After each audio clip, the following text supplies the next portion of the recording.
Bonjour. Pour préserver l'intégrité, l'exactitude et la fiabilité des bases de données, certaines règles sont appliquées aux données insérées ou bien mises à jour. Ces règles sont appelées des contraintes. Dans cette vidéo, vous allez voir quelles sont les contraintes disponibles en SQLite.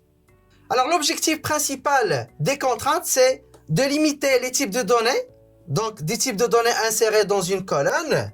Et l'objectif principal, c'est de garantir l'exactitude et la fiabilité des données. Alors, les contraintes disponibles dans SQLite sont les suivantes.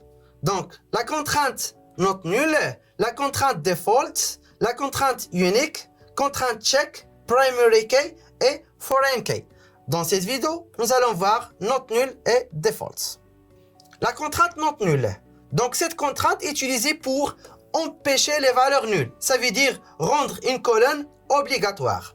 Exemple, pour la table employée, donc lors de la création de la table employée, l'ID, le nom et l'âge, ce sont des valeurs ou bien des colonnes obligatoires, puisque ici, devant chaque colonne, on a spécifié la valeur not nulle, donc ça veut dire que l'ID est obligatoire, le nom aussi c'est obligatoire, l'âge c'est aussi obligatoire. Par contre, le salaire, ce n'est pas un champ obligatoire. Donc, l'utilisateur peut ignorer la valeur pour le salaire ou bien insérer la valeur nulle.